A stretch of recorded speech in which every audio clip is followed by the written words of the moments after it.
I'm Tanya Fox, and you're listening to Fox Talks Business Podcast. I started my career in the corporate world, but always played to my own tune and loved to think outside of the box. This didn't always serve me well with the bosses, so I made the decision to become an entrepreneur. And that little seed of entrepreneurial curiosity continued to grow as I branched out into retail, service, and franchise businesses. Now, I have been fortunate to have amazing successes in the last 2 decades, but they did not come without some really big failures and even bigger lessons learned. And that's why I started this podcast, not just to share the failures, but to show you how you can turn every failure into a success.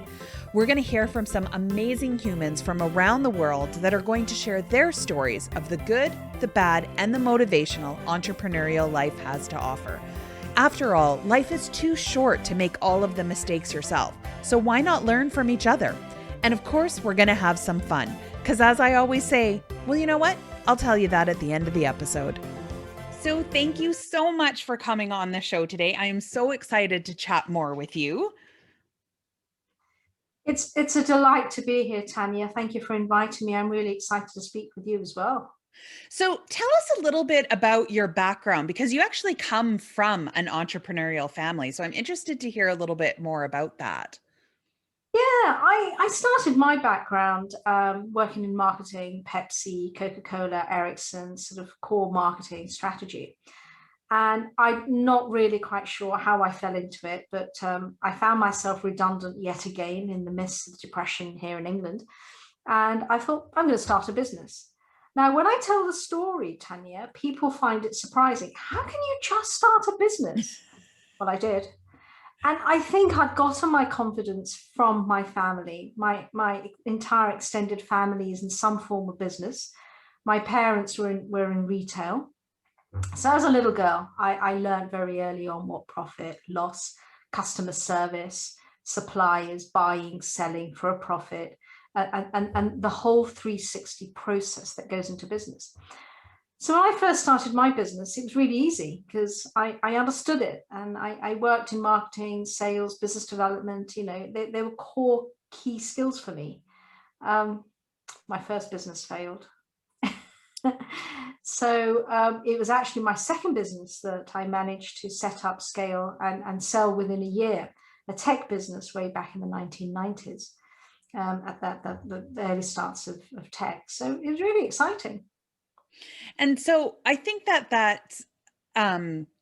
it's very interesting because a lot of times I find that entrepreneurs, or I would say people looking in on entrepreneurial life think, oh, well, it's, she's successful now. It must have just always been that way. She was from an entrepreneurial family, but not realizing there is those failures that happen. So what made you decide that you wanted to take another crack at this? Yeah, good question. I think it's mindset. I think when you come from an entrepreneurial family and you've had Sunday dinner conversations all about business, mum and dad work together and that's all they talk about. When you have family gatherings, guess what? That's they're talking about business. I belong to I'm second generation immigrant here in England. So my parents were first generation immigrant. So it was even more important for them to establish themselves. It was more a means of living as opposed to a passion. And I guess my family, my forefathers, going back 5 generations, have been traders. So it's something I think now when I talk about it to people like you, it's in my blood. And there was just no thought that I would give up and get a job, because you want to be an entrepreneur because you want to create something, you want to grow something, you want to mold something, and you want freedom and you want profit. And they were very much the drivers for me in my early years, without a doubt. So it just kind of happened. I thought, okay, we'll have another shot at it. And once you get the taste for it, it's exhilarating. Well, and that's so true. I was just having a conversation the other day with my husband, and I was like, I think I would make the worst employee if I had to go back, because it would be such a hard mindset for me to go in and not be like, hey, let's try this. And let's do, like, it would be hard for me to just go in and just, here's your tasks, just do it and then go home. Like I would find that very difficult, I think. I tried it once, in between selling my final business and sort of getting into consulting and coaching. and I couldn't deal with it, because all of a sudden you've got very strict guidelines to work within. You've got deadlines, which I'm used to, but when you work for yourself and you're running a business, your deadlines are somewhat moved, and you've always got someone to delegate and support you in them. And it was certainly very challenging. Yeah. So let's talk a little bit about passion in business, because I think that that's really important. We're talking about like longevity and still trying it. And you had talked briefly about, how for your parents it was a means of a living. So how has passion really been important for you being an entrepreneur? Yeah, I think passion drives everything, doesn't it? Passion is the bedrock of business entrepreneurship. Because without that feeling, that drive, that understanding to go and develop something, businesses haven't got that impetus to move. And for me, it was very much, I would get ideas. And you probably know this, that most entrepreneurs will have hundreds of ideas sitting around. And I would get ideas, and I would just want to try this thing, or I'd see a trend. One of the things that people say to me, Shilpa, what's your super genius? I think my genius is that I pick up trends really fast. And if you look at all my businesses, I've been at the forefront of them, an early adopter. I ran a social media agency 12 years ago, even before people knew what social media was. Right. It's been exciting to be there. So it's always been, my passion has always been newness, finding trends, finding opportunities for products and services that are coming in, and seeing this is going to be really big. People are going to like this.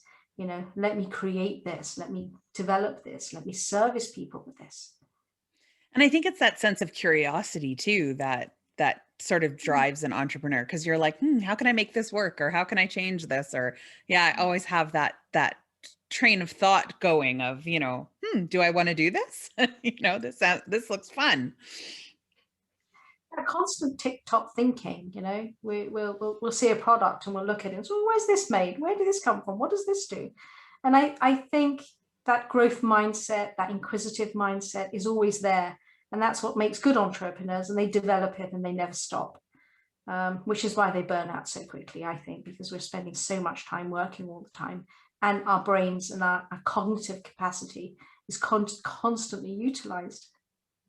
So what sort of things do you do? Because that is something that is happening, and we're seeing more and more of it right now, because people are, we were talking off air that I'm in Canada, and, people have been kind of shut in for a little while in this one. So I've even found myself, it's easy to just keep working because now I've moved my office home, and it's really easy to come down and just work. So how have you managed that and kept that in check? I have to admit, I found it hard. The lines between work and play became very blurred in this pandemic.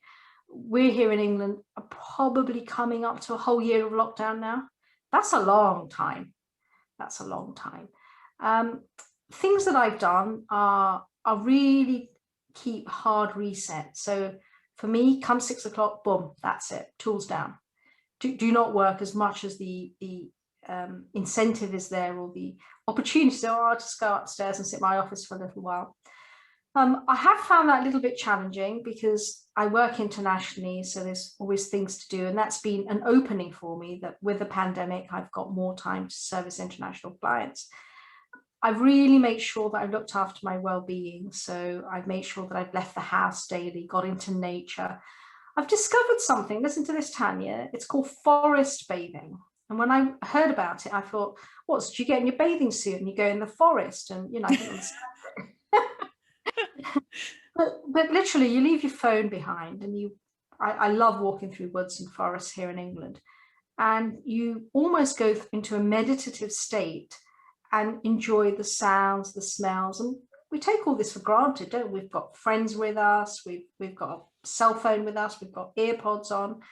And it's been a game changer in the way that it's helped my mental health. I've also ticked off a bucket list. I've always wanted to have a daily yoga practice. So I managed that last year in lockdown. And that gave me the bedrock for my routine. I'm a big fan of morning routine.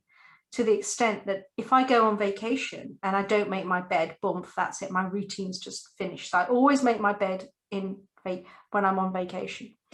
And having a routine gave me that structure, because in the early days, it was like you feel really disorganized, and you feel, well, I'm normally out in the office. I'm normally meeting clients. I've gone for my class at the gym at this point, and you're just stuck at home. And it's the intensity of being in one place with a bunch of people.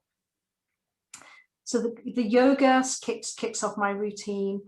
Having a very strict morning routine where I can journal, I can do the things that I want to do.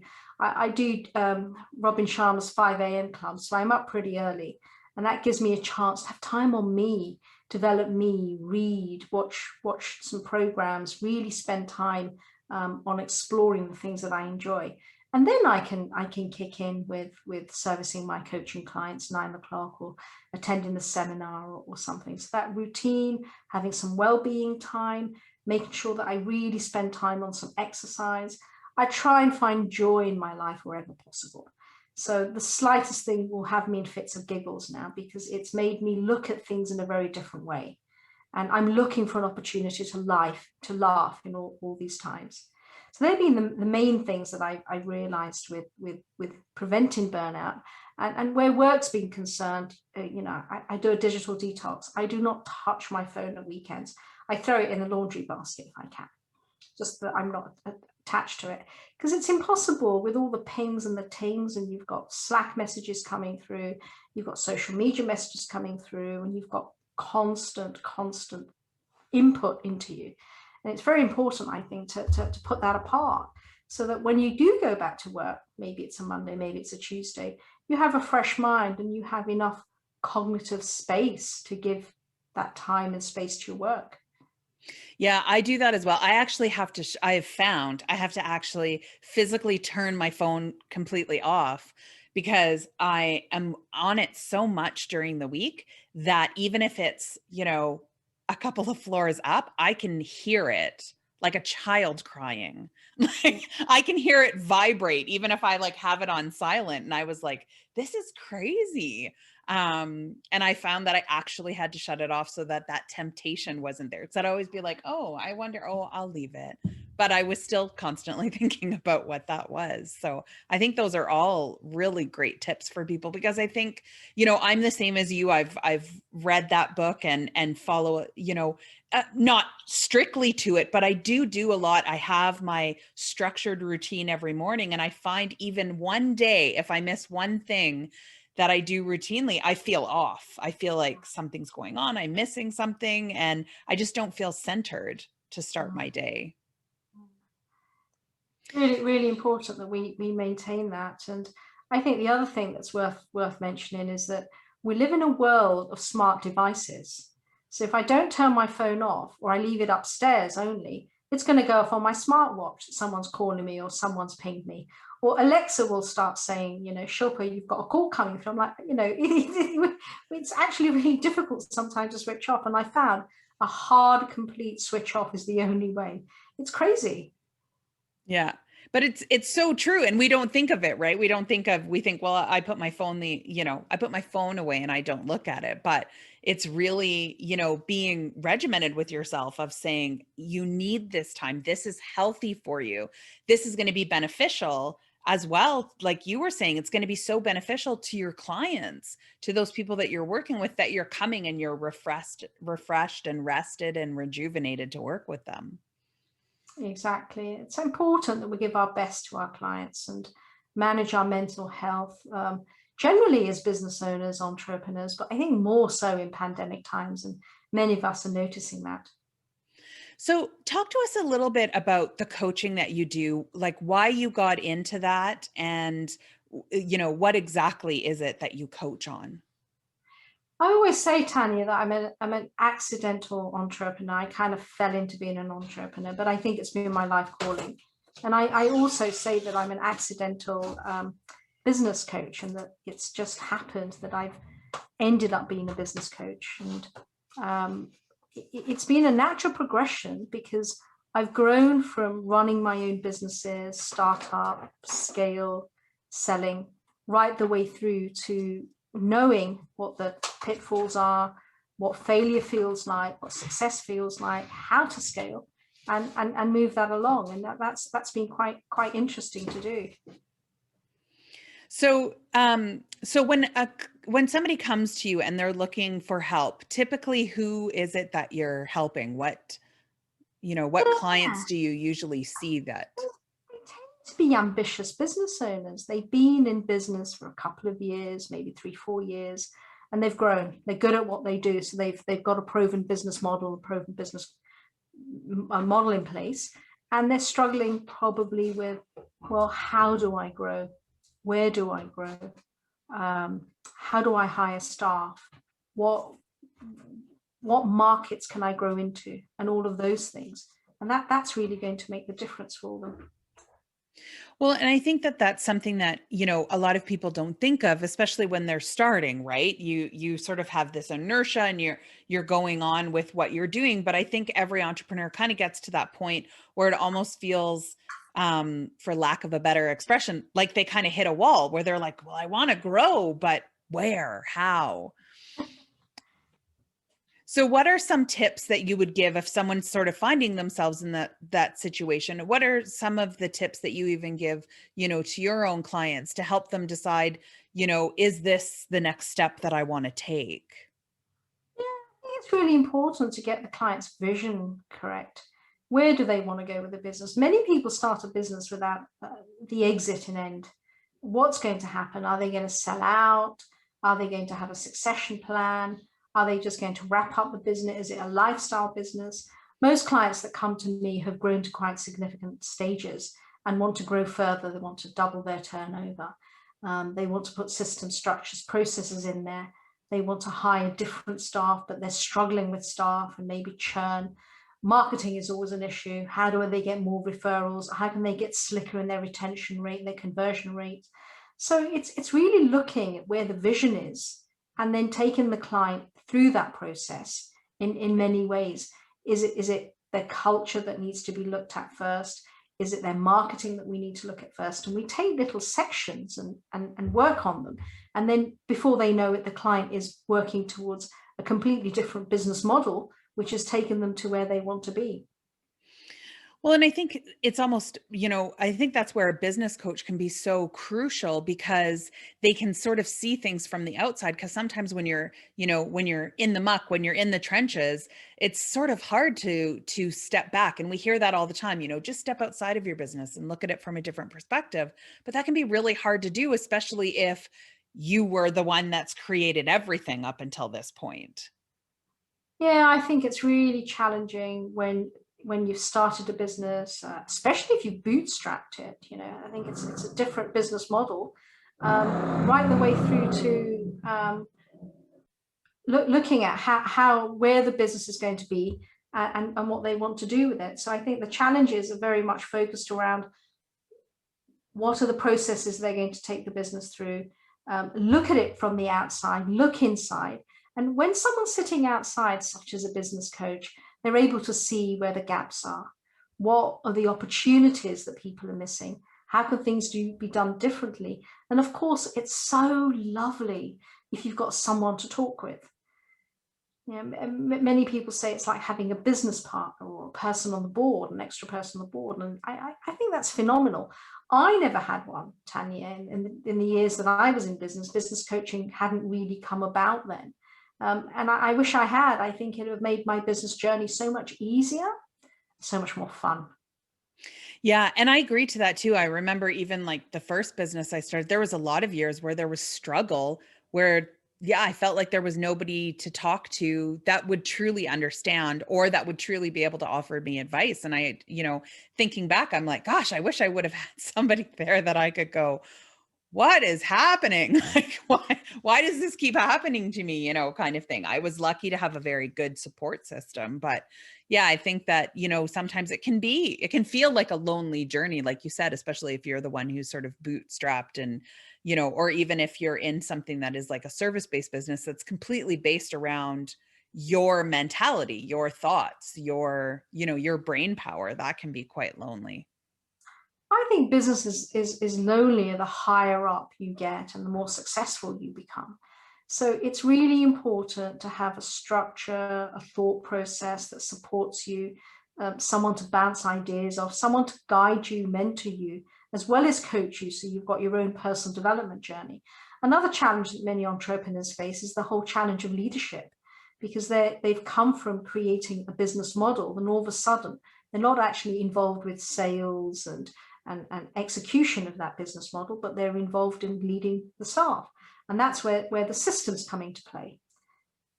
So the people can run the systems, and the entrepreneurs can run the people. So that it all starts working as one effective whole. And do you find that sometimes entrepreneurs fall into like a sense of feeling like they sort of get removed from their business the more it grows, because now, like you said, they almost go into a different role where they're not so much hands-on, and that can be difficult to sort of maneuver around? Yeah, I think business owners, by the very nature of their work, evolve. They start off in the trenches doing all the sales. They're probably leading all the sales. As the business grows and evolves, they take on lots of staff. It gets a little bit more systematic and structured in their process, and they're involved in all of that. And they're working very much in the business, but to grow the business to a significant size, they need to be working on the business and being able to support, encourage, and nurture the teams and the systems and the accounts, and really have that role of the special role of someone like a CEO or a managing director who does all the growth and the direction of the business. Yeah. So you have I don't really want to call it a technique, but more like of a concept that you've used that has helped you in business called Ikigai. Can you talk to us a little bit about what that is and how that has helped in business? Yeah, so I stumbled upon Ikigai, Tanya, when I was a little bit of a crossroads myself in my life.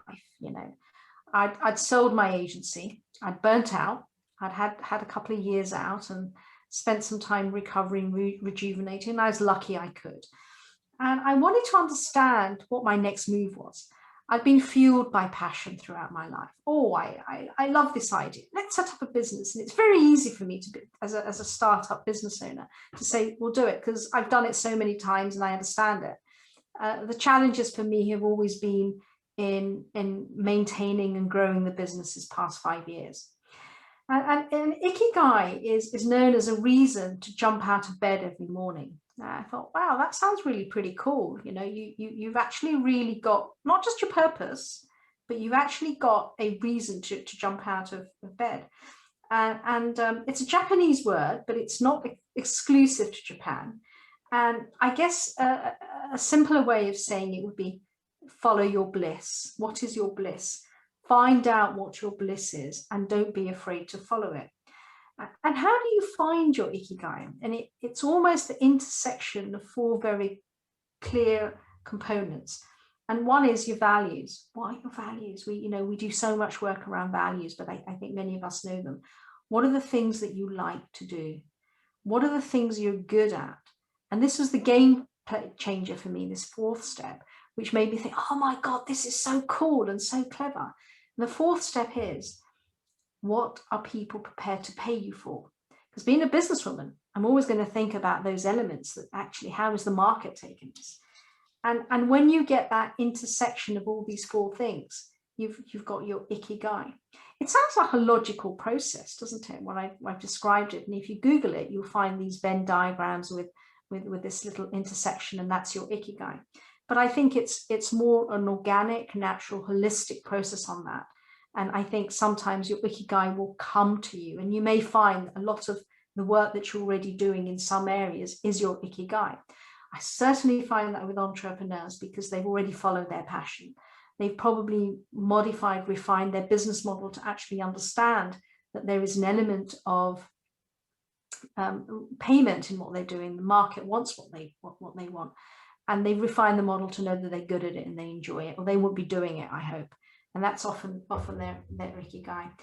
And I think if we sit back and look at someone as an example of who followed their ikigai, and that to me is Steve Jobs. And I have a quote that always reminds me of ikigai in him. And it says, "You can play the game and you can act out the part, even though you know it wasn't written for you," which is what many of us go through. We haven't really discovered our bliss or our ikigai. Well, and I think that that's, I love what you said about, writing down, what you're good at, what you like to do, but also what you want to do. Because that is something I know even in myself, um, was really important to realize that it was okay that it changed. Because like you, I mean, I've been an entrepreneur for 23 years now, but I stuck with the one because I was like, no, this is what I started with. It's good. It pays good and all of that other stuff. I'm good at it. But I was realizing that it wasn't something like I was good at it and I liked, but it wasn't something I loved doing. And I had lost, realizing that just because I'm really, really good at it doesn't necessarily mean I have to do it forever. Yeah. Yeah, it's so true. And that's such a phenomenal realization to have when we have them. And we give ourselves permission to have, I think, as well. Because like you said, when you start something, we often think we've just got to stick at it because that's what I Yeah. started. When we give ourselves permission to look at the work we're doing and whether we want to be doing it, I think there's a lot to be learned from that too. Well, and I think that that's an important thing. And I'm glad that you brought it up because I think that's an important thing for people to, to hear, because I even remember closing a business and people like didn't understand like why. It's fine, it's going good, and I'm like, I just don't want to do it anymore. But that was such a foreign concept. But in my head I'm like, well, you switch jobs when you don't like that job anymore. This is no different. Like I'm done. I want to do something else. But sometimes I think we put ourselves in that frame of mind that this is it. This is what I have to do forever. Do you think that people historically have done one job for many years? I mean, culturally it's changed now. And historically, if you started a business, then that was your family business. You handed it down to your children, and people are just culturally challenged with that happening. I mean, in a lot of countries around the globe, if you start a business, you stick to that business. You don't do what you and I have perhaps done, is have many different businesses from one industry to another, and just have an exhilarating ride with it. And that seemed very foreign. Whilst I see it as an achievement, I know many of my family members have thought, "What, another business? You've switched again?" Yeah. Well, and to me, I always think like I still am the same. Like I am still a business owner. I'm just changing the product that I have. So to me, it doesn't feel like that. I've never thought of it that, but I have a lot of family that is like, what are you doing now? Like what, another one? Why? And I'm like, well, I don't know, but like I'm still working. The concept, the overall hierarchy of what I want to be is still there. I'm just kind of changing the product out. And that really sort of helped me not to feel that, when I was moving to one thing or another, or if I was starting another business, that it helped me not to get sucked into that feeling of, that it was a failure, that I was letting this business go. It wasn't. It Yeah, was just time for me to move on. It was time for somebody else to love it. sure. That's a lovely way of looking at it, isn't it? So if there are people out there and they're like, they feel like they're a little bit at that crossroads and they're really resonating with what you're saying, what is the best way for them to see if you could come in and help them? Yeah, so I'm really open to talking to business owners that want to change up their business and grow it, find another business and evaluate if that's really where they want to be. And I'll sit down and talk to them and do some analysis and explore. And I think that's really the secrets and the benefits of coaching, mentorship, that you really examine and explore what you're doing, why you're doing, and how you're doing it in a way that we often don't have the skills to do ourselves. And when an experienced voice can share that with you, I think you shed so much light and relief for many people in either giving them a roadmap for the future or allowing them to say, actually, what I'm doing is great, and maybe I've just missed these things, and let me align myself to these elements, and that will help me. I've yet to come across in my work, working with a business owner, that they've given up their business and changed completely. Often they've just had to realize how to fall back in love with their business. And I think it's just different things for different people, but I think it's so important. Honor what you feel and what you think. Well, and I think that, again, comes back to that passion, that sometimes it's just they need to find that passion that they had when they first started, falling, like you said, falling in love with the business again. And sometimes that takes an outside person to say, hey, remember this? Remember how much fun you had together? Often when they've fallen out of their business, they've fallen out of love with themselves. Ultimately, leaders of a business are responsible for what happens in their business. There's perhaps not enough joy in their life. And I see this all the time, that when joy is missing in your own personal life, whatever format joy means to you, but that joy is missing because often you're working too many long down hours. It impacts it, that you lose that love and passion for your business. And when you balance it up in your own individual self, it's interesting to see how that flows back into the business. And it's not about the staff, it's not about the supplier challenges, it's not about the lack of profits. It really is about what you're doing as a leader for that business and the energy that you're emitting to that business, because often it's the leadership team that are responsible for the energy of the business. Yeah, I think that's so true. And I think that that's important to find no matter what stage you're at, is important to find it. And coaches like yourself can be that person to, to help you sort of weed through the fog to find it again. Yeah, really important. Well, we'll make sure we have all of the links where people can connect with you and find you. Shilpa, it's been an absolute pleasure to have you on and chat with you more. Thank you so much. Tanya, thank you very much. I've loved talking to you. What a wonderful conversation. I feel so fortunate doing this podcast that I get to meet such diverse and interesting people and then get to share them with you. It's one of the highlights of my week when I get to do these interviews. So to learn more about Shilpa, how you can connect with her, learn more from her, visit our website at foxtalksbusiness.ca. Click on blogs on the left-hand side of the page. You will see this episode, and if you scroll down, all of the ways that you can connect and learn more from her. Don't forget to take a moment, if you can, to subscribe wherever your favorite place is to listen to our podcast. And remember, if you like to put a face to the name or to the voice, you can always visit our YouTube page at Fox Talks Business and be able to watch the conversation as well as listen to it. Don't forget to subscribe and hit the notification button there as well. And no matter what you're doing today, whether you're deciding to bathe in the forest or totally redesign your business, or if it's a day that's just business as usual, find a way to have fun. Because if you're not having fun, why are you doing it?